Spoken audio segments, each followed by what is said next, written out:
So welcome to this conversation about the human animal and the human predicament. And today I'd like to talk about medicalization, specifically for physical therapists and other health providers. And I think this is vital because our culture of medicalization has a profound impact on the human animal. It has a profound impact on how we relate to our bodies, how we function, and especially how we're able to heal or not. So, a little bit of an origin story here. I went to massage school about 20 years ago, and in that program, in that culture, there was a lot of hostility to Western medicine. And people tended to draw a really bright line between Western methods and Eastern methods, and between conventional and alternative methods.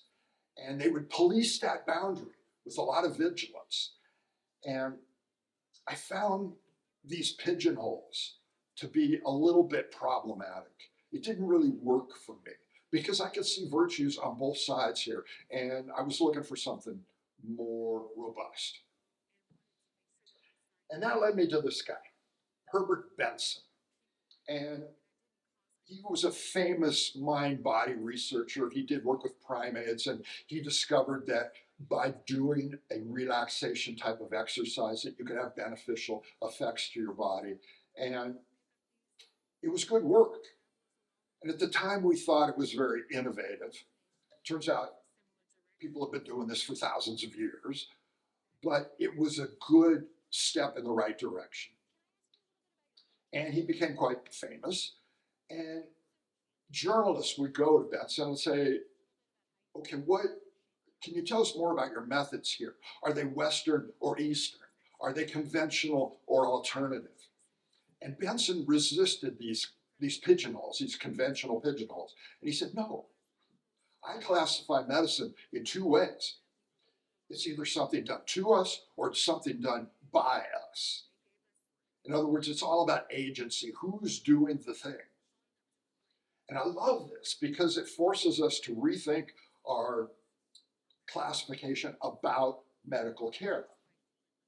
So, for example, things that are done to us include surgery, obviously, but things like acupuncture and chiropractic are done things to us. You just lay on the table, somebody does something to you, and maybe it works, maybe it doesn't.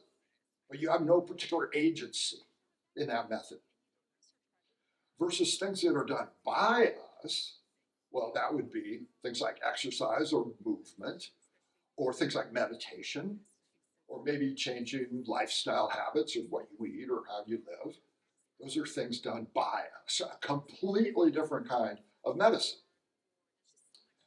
So keep this in mind as we go forward. Now, what's interesting is that physical therapy contains both elements, right? Some of it is things done to us. So physical therapists put somebody on the table, does body work, and that can be beneficial. But it's also things done by us where the physical therapist prescribes particular movements and particular exercises. But now to really understand this, you want to go back in medical history. And you don't have to go back very far to realize how much things have changed. And it wasn't that long ago, medicine really wasn't even a thing.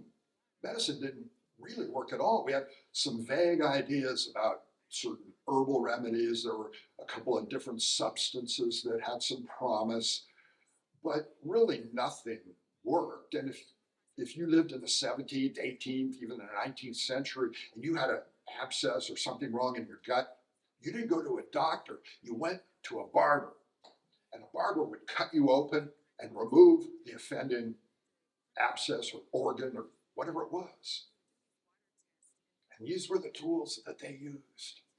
Now, there was no anesthesia, no antibiotics, no antiseptics, and no analgesics.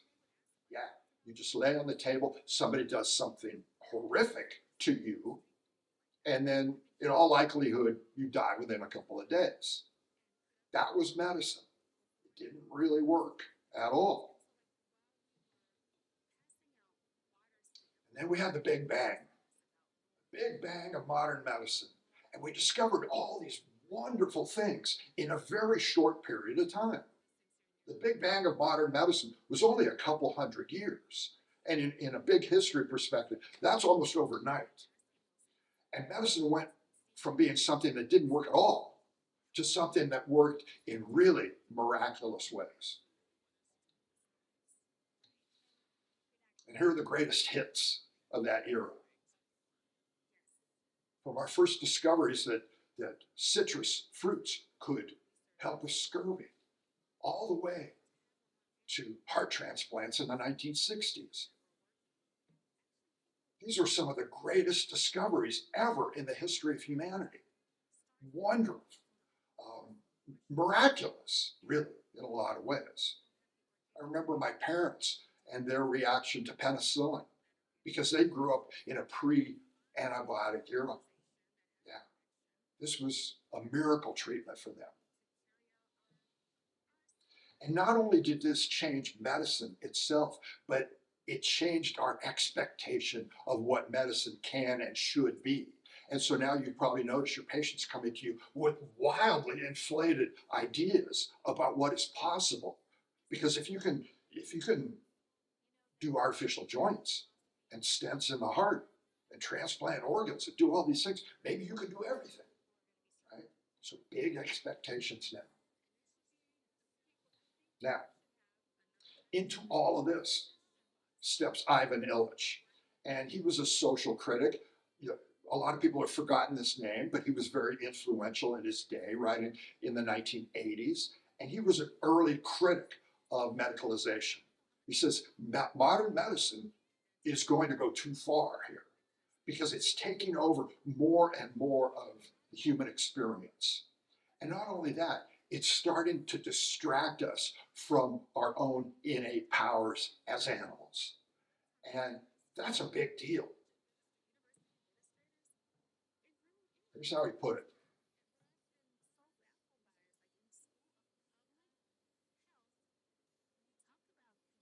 So in other words, when we come to depend upon modern medicine, we become less aware, less skillful with our own bodies. And that is a major loss. What he said is that modern medicine is beginning to take on a life of its own, independent of its original goals and objectives.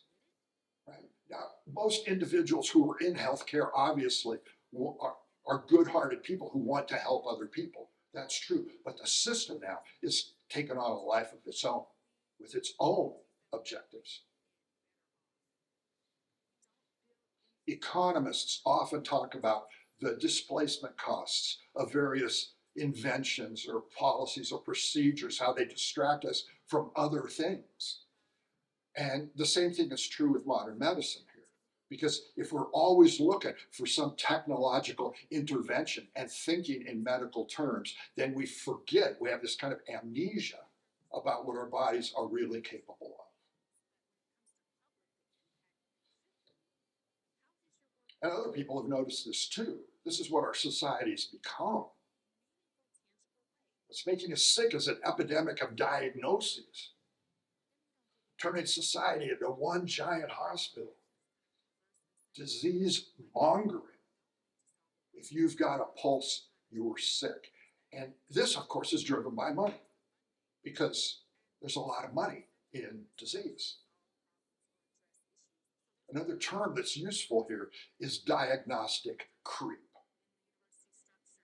And this is simply the idea that more and more aspects of the human experience are brought under this medical umbrella. Everyone has something wrong with them. Everyone and everything can be cured. Wow, that's quite an expectation. And we see medicalization everywhere now, most conspicuously here around exercise, which is really just human movement. It's one of the oldest things really that animals do. It's absolutely normal. So now we've medicalized it. You have to see a physician before you do something that is absolutely normal. Try telling that to Native people. Try telling that to a tribe of hunter-gatherers. Yes, you have to go see a doctor before you go out on a hunt, because hunting is abnormal and dangerous, right? That's how far we've fallen here with medicalization. And now this is what we've got. Everybody's on some kind of meds. Everybody's groping for another pharmaceutical solution to whatever ails them. And it's all over the language now, isn't it? People are making more and more claims about various aspects of reality that are medicinal to us. And some of these things are in fact beneficial to the human animal, but it's revealing that we talk this way. We feel ourselves to be diseased, and we're really groping and looking for medicine of any variety.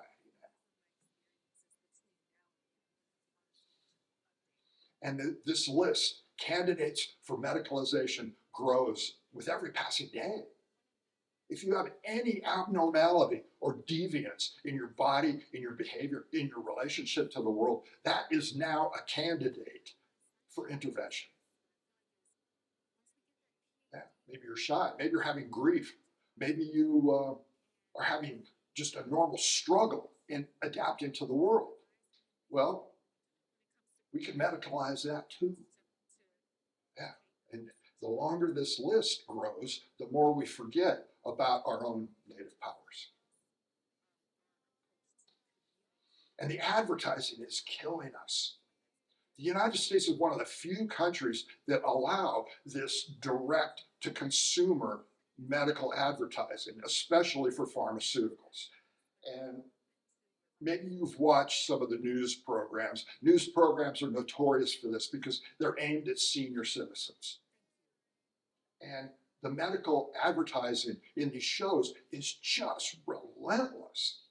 And the side effect here, you might say, is that these advertisements don't just promote the particular medicines.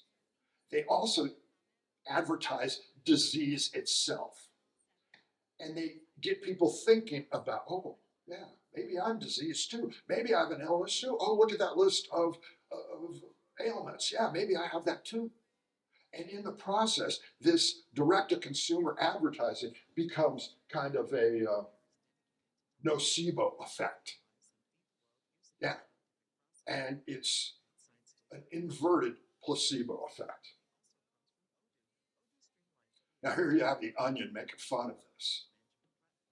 We have a new drug for treating pill deficiencies. Ask your doctor if pills are right for you. Yeah. And for me, this is one of the most egregious examples of medicalization run amok. If you happen to be a person of short stature, there's a fix for that now. You can go overseas, you can spend tens of thousands of dollars and suffer through this agonizing procedure to lengthen out the bones in your legs. And you can gain an inch, 2 inches or more in stature. And people are doing this now. It's big business. Is that beneficial? I'm not sure. And as a physical therapist, you might say, well, that's going to completely rearrange the biomechanics of that person's body. Yeah. Is that even a fix? So what do we do about all of this? Well, I would suggest going all the way back to Hippocrates here. Yeah, the best teaching is to teach people how not to need the medicine in the first place. Yeah, that was good advice then, and it's great advice now. And going back to Herbert Benson here and our classification system, teaching people the by us methods, where we take agency over our own lives and exercise power and control. At the risk of medicalizing this, we might even say that agency itself is a form of medicine. giving people the perspectives and orientations on their own body, encouraging people to be strong and resilient animals, that's a good place to begin. Now, it also dovetails with Robert Sapolsky's advice on stress. And as you may know, Robert Sapolsky, one of the leading neurobiologists on the planet, he identifies a sense of power and control as fundamental to dealing with stress and for healing in response to trauma. It's absolutely essential. And this also gets pigeonholed in its own category of that, well, that's stress medicine. But no, more globally, on a wider scale, giving people a sense of power and control is crucial to their recovery and their healing. And this is not a new thing. The ancients knew this very well. This little bit here is from the Ayurvedic tradition, where they have a saying, the plant in the courtyard is not medicine. Why? Because the plant in the courtyard is easy to get. You just go out and you harvest the plant, and it's really not that medicinal. Yeah. But the plant on the other side of the mountain is more likely to be medicinal. Why? Because you had to struggle and suffer to get that plant. You had to be an agent in your own healing process. You had to take power and control to go over the pass to get to the plant. And that's why it's so valuable. Now, I say this somewhat in jest, and I'm certainly not advocating that people reject modern medicine. Absolutely not. I'm an advocate for modern medicine. It's worked for me and it works for millions of people. But the priority should be on the animal, him or herself. The animal vitality comes first. Then you apply the medicine. And this is where I think we could do some really good work.